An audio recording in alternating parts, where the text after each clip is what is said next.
We're here with Sarah Cheesman, who's our distinguished alumni speaker, the first of the second year of this program, so we're very happy to have you here.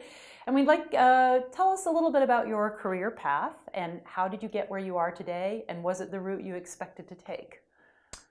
I think I'll answer the last question first. That sounds great. Which is to say, no, it wasn't the path I necessarily expected to take. I have a doctorate in biology and also spent some time doing a postdoctoral fellowship in biology. And now I work for a social service organization, but that occurred through the happenings, meetings of individuals along the way that were doing interesting things. And I actually met the woman who founded the organization I worked for, Ophelia's Place, when I still was at the university. And she was doing interesting things, sort of like a social entrepreneur, and I was ready to make a change. And it was just one of those moments where I thought, I don't think I'll ever get a chance to do something like this. Under normal circumstances, I wouldn't have gone looking for it. So I decided to just take a leap of faith and joined Ophelia's Place as the Development Director in 2013. Okay. And again, how did you get where you are today? Were there some other steps along the way? Yeah, so after I finished my time as a postdoctoral fellow, so I'd been in the lab for years doing basic research. And during that time, I had been looking around and thinking about other options, and my postdoc advisor knew that I was thinking that way and was very supportive of that. And she actually encouraged me to talk to a program officer at a private foundation that supported our lab with money. And I had no idea that those things really existed and that there was this whole pool of private funds that were supporting research in the US. It was at the time when the Gates Foundation was actually just really starting to come into its own, and so I was developing an awareness of the fact that not all research dollars were NIH dollars. And this program officer at the Burroughs Wellcome Fund was willing to talk to me about her career path, because she had also done she was a virologist actually and had done a postdoc as well, and then she dipped into science writing, and then she started consulting for this private foundation, and then she became a program officer. So she kind of helped me understand that there are lots of different ways that scientists function outside of the lab in bringing their critical skills to bear on other kinds of problems. And she actually suggested to me that maybe I'd be interested in looking at fundraising for science, and that she said, your institution's bound to have a development office. And at that time, I had no idea what that meant.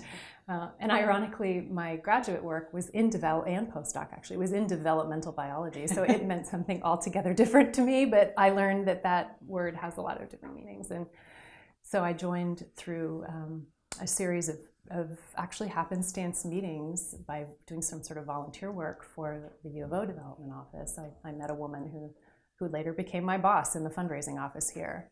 And she took a risk on me because I had no experience, but she felt like my ability to communicate with scientists as well as people who don't walk that world would be a useful skill set. So that's how I got into the fundraising office. I mean, again, I kind of backed into it. I wasn't really trying to do that, but it just sort of presented itself, and I thought it seemed like a good moment to try something different. And it was during my time in the development office that, as you know, when you're working in that kind of work, you meet people who do all sorts of different things and interface with the university in various ways. And so I met donors in all sorts of different spaces. And then I met Rosaria Hogland, who is the founder of Ophelia's Place, and she's a donor to science programs and libraries here. And she got me interested in OP and suggested that maybe I'd like to join the board, which I thought, I don't really have time for that because I was so busy with my job. But then I also was intrigued, and it was an honor that she asked me, and so I did. I served on the board for a year, and Ophelia's Place was in an interesting spot at that time of starting to really grow its programs for girls. And so they were looking for a fundraising person to join the team, and I thought, well, maybe I should do that. And that's kind of how it unfolded. But really the theme was just meeting interesting people along the way that kind of opened my eyes to different avenues that I didn't know existed or wouldn't have considered because I simply didn't know. Right. So I'm just thinking, I'm adding the question. I think you should tell us a bit about Ophelia's Place. Sure. Yeah. So Ophelia's Place is a Eugene-based organization, so it's unique. And we are a prevention-based organization that serves girls ages 10 to 18 to make healthy life choices through empowerment, education, and support. So the purpose of our organization is we're open to all girls in our community who are age 10 and above to join us, to meet new people after school, to be in the company of trusted adults, to take classes in our space, if they need access to perhaps talk to a counselor, if they're going through something challenging in their life. Everything we do is a really strengths-based approach because we believe that all girls have within them the power to address the challenges that they are facing and to create a future that is what they want. So that's the purpose of OP. And we have just continued to grow and grow the number of girls that we see every year, both in our agency location, which is located in downtown Eugene on Pearl Street, and we also see girls and talk with boys about these issues in school settings as well. Okay, so tell us about your job, a day in the life of Sarah Cheesman. And it probably is quite varied, my guess. It is, and I'm sure that when you ask this question of everyone sitting in this chair, they're going to say the same thing. It is varied, but my job as Development Director is to make sure that we have the funds we need to do the programming that we produce and put out. And so we are entirely a privately funded organization. All of our funds come from individual donors or family foundations or private professional foundations. We get modest income from fees. We don't ever refuse service for a girl or a family based on an inability to pay. So it's really kind of a pay-it-forward proposition for the community. So our job at the organization is to support it financially, and so I am constantly looking at all those different angles. I do grant writing to some degree, but I also actually get some support in that area. We have a grant writer, but so I oversee all the strategy that we're putting out there for which proposals we're putting to which funders, and then also work with individual donors, and we do some event work as well. So it's really kind of a gamut. On any given day, though, I'm interacting with a lot of different people who are, rushing into OP for various reasons, and so it's a very, naturally outward-facing kind of position. But I also support the executive director because she's also a fundraiser. But it depends on sort of what we're trying to do as to who's the right person.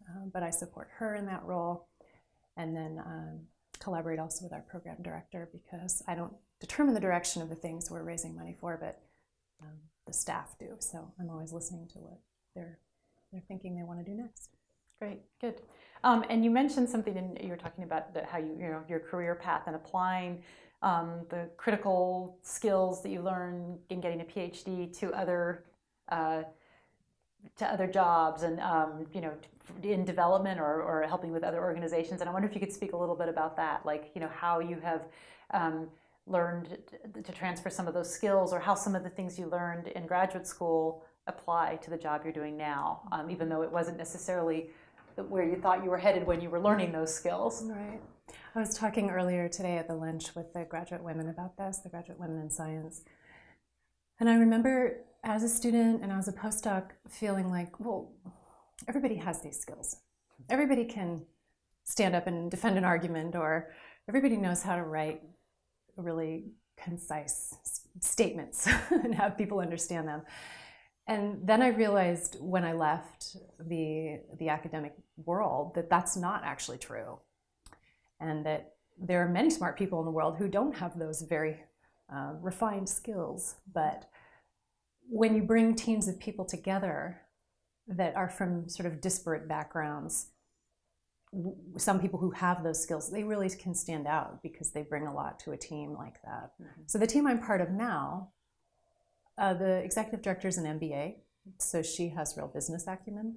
Our program director is a licensed clinical social worker, so she is in the service provision aspect of what we do. And I would say that I'm the detail girl. I mean, that's part of my job, is to really be tracking on a lot of details, because when you're following funding and you have to be compliant with funding and you have to know what you're asking for with funding, there's just a lot of details around that. And those are the kind of things that you hone in grad school, because that's what your work is, especially in the sciences, where that's very detail-oriented and heavy, and protocols that have to be followed or they fail. So you get really good at kind of taking care of all those details and really tracking on a lot of things at the same time. So I feel like that's a really critical skill that works well in lots of different team settings, and not everyone possesses that. And the writing piece as well, I think that is a real strength of people who have spent a lot of time defending arguments in writing in graduate school. And that takes practice. And not everybody has that opportunity, depending on their line of study or how long they were in school, to have that much practice. So that's a real asset as well. You become kind of the grammar police just by default. So the other thing, though, I think is really recognizing that when you're putting your organization, in my case, putting your organization out there in terms of what you're planning to do, that having the kind of background that I have in terms of planning things out can be a real strength in that teamwork too, because I want to make sure we've thought through things before we start to get out there and start promoting that Ophelia's Place is going to start doing this now. And it doesn't mean we can't do it and we shouldn't do it, but I really like to think through all the elements of making decisions like that. And so it's kind of fun in our leadership team, because our executive director, who's got all sorts of energy and enthusiasm, and she has a lot of great ideas, and she's running with those. And I'm often saying, okay, I love that idea, and let's pull back and sort of analyze how we're going to actually make this work, right. And what are we going to do if this fails, and I totally attribute that to troubleshooting every experiment that failed during my career at the bench, and they fail more than they succeed. Right. And so being comfortable with that is also, I think, an asset, because you develop a tenacity as a result of that kind of work. You have to have a staying power to see it through.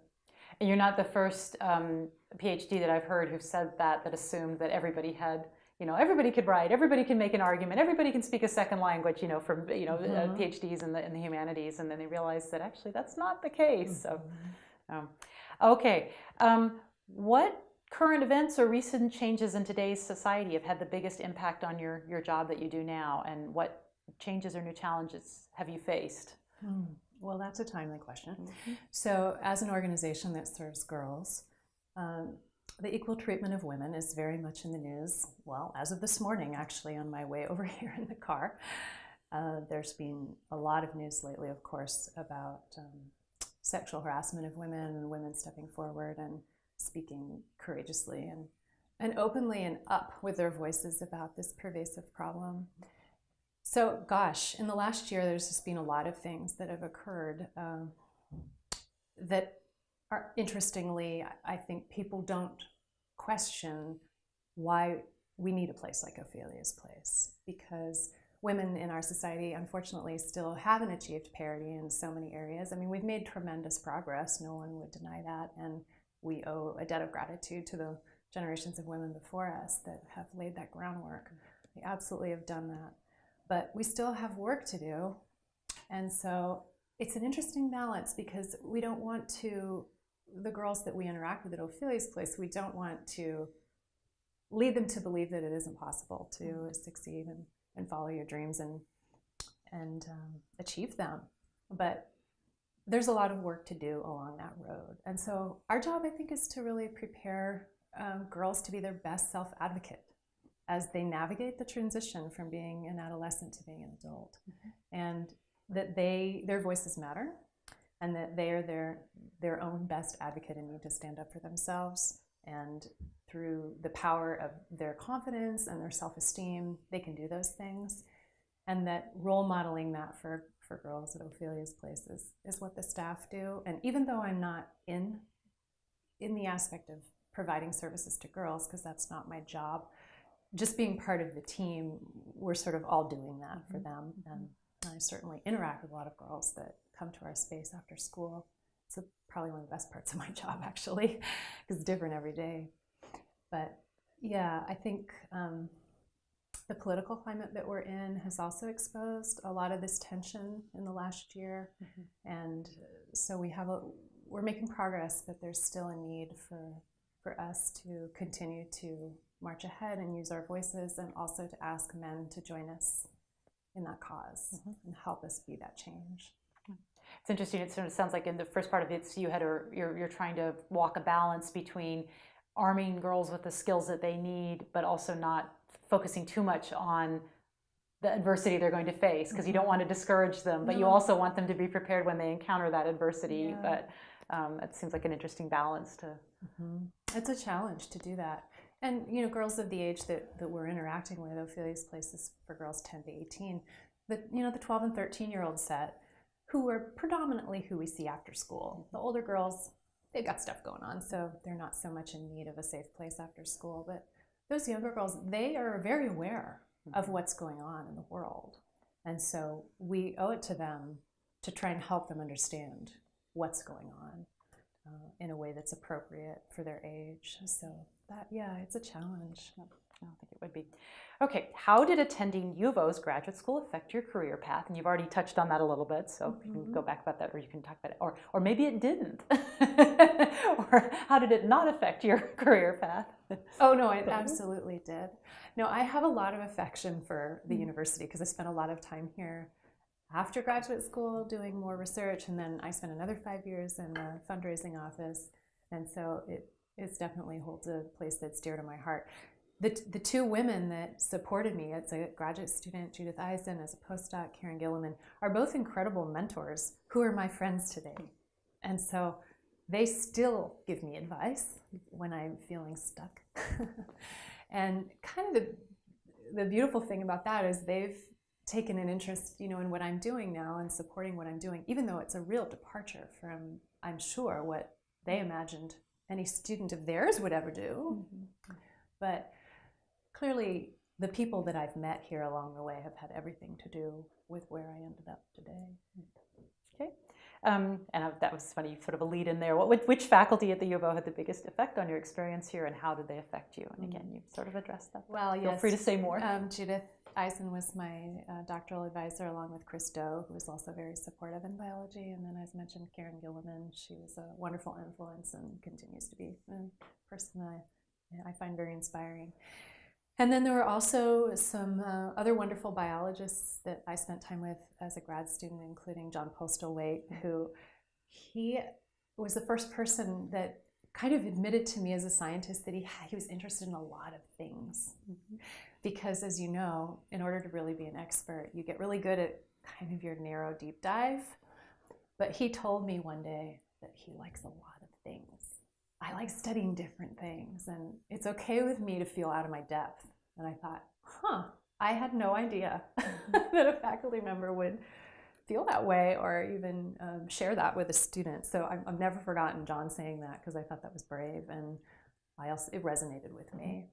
Patrick Phillips is another individual over in ecology and evolution who was a wonderful support during grad school. He was one of the advisors on the training grant that I was on.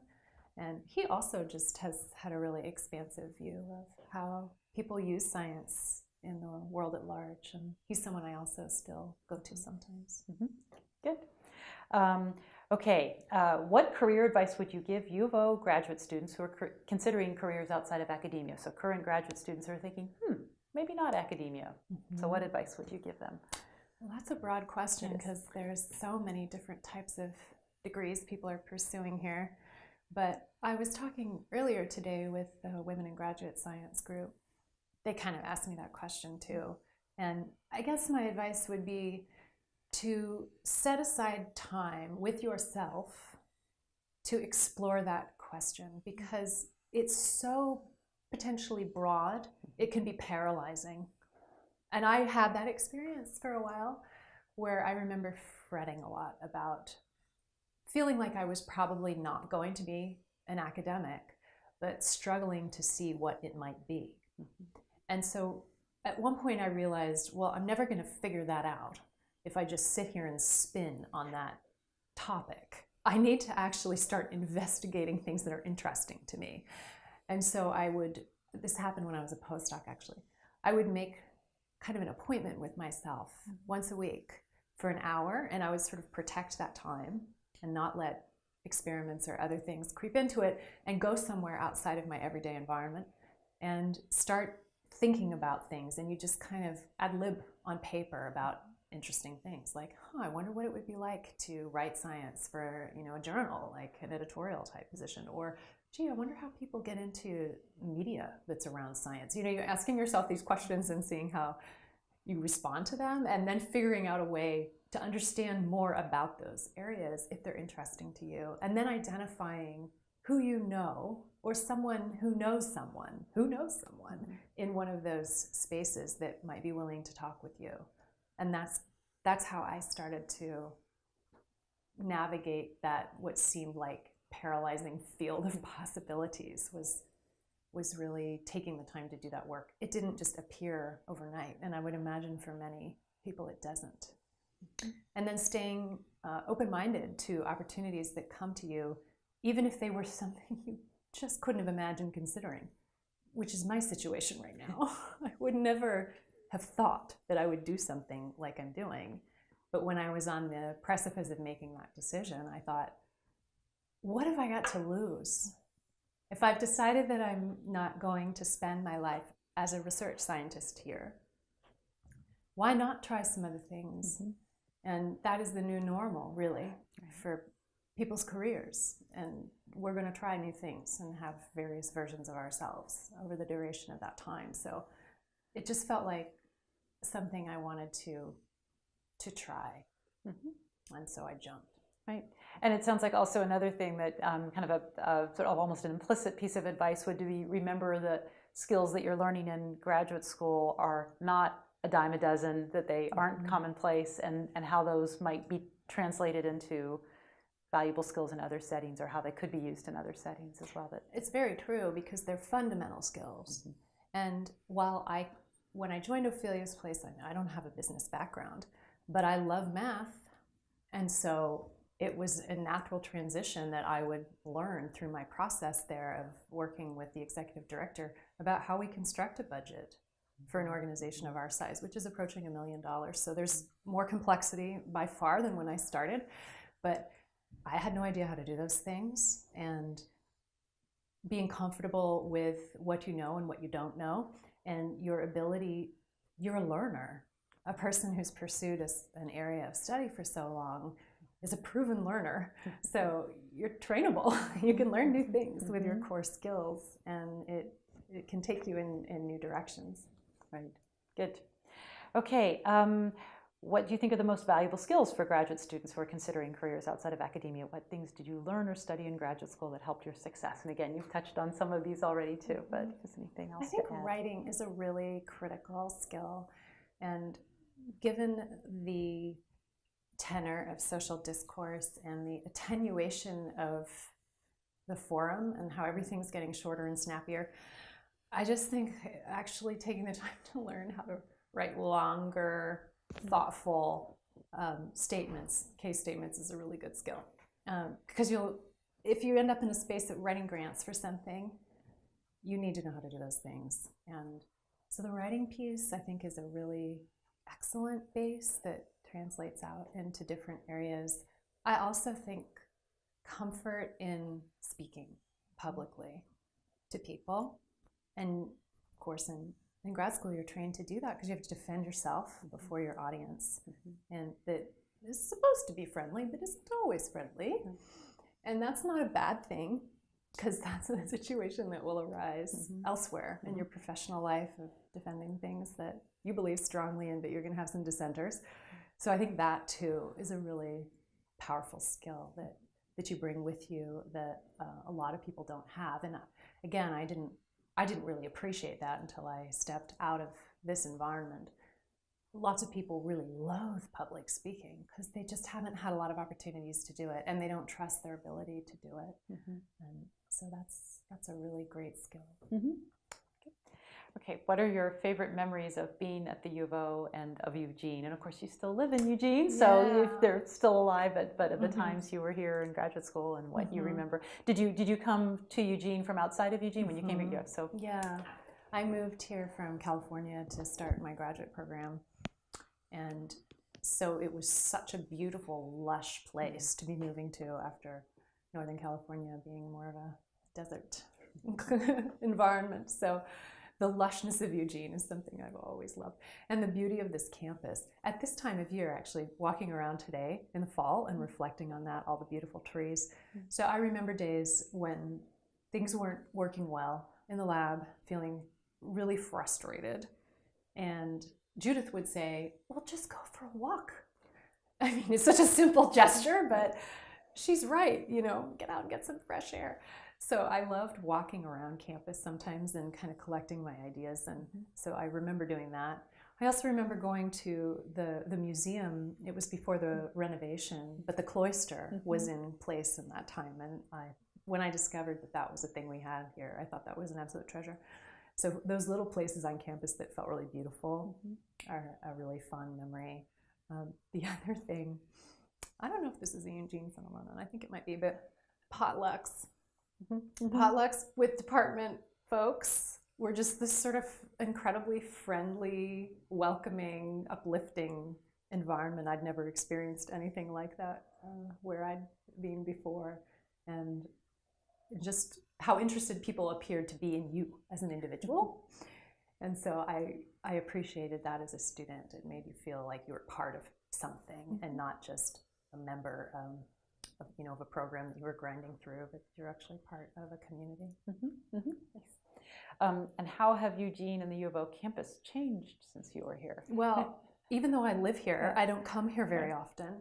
And so I can tell you that today I saw new things that I had never seen before, including the Science Library project, which was still a glimmer in someone's eye when I was around in 2012 or 13 when I left. So to see something like that realized is pretty spectacular. It's a beautiful resource and very different than what I remember as a grad student. It was not actually that great of a place, but I did go there a lot and hunkered down in those very uncomfortable sort of cubby things, but that's so much more beautiful and functional. But lots of buildings that are changing the landscape. And then of course the new buildings coming online with the concept of the Knight Center. It's very exciting to see the university getting that kind of investment in the sciences and to create something world-class like that, to expand upon what's already wonderful about this place. Yeah, good. Okay, those are all the questions I have. If there's anything else you want to add or that you haven't had a chance to touch on that want to make sure gets shared? Or... I don't know. I don't know that I have too many words of wisdom. Well, you've given us a lot already, so thank you. I think we can call it there. Okay, thank you very much. Thank you.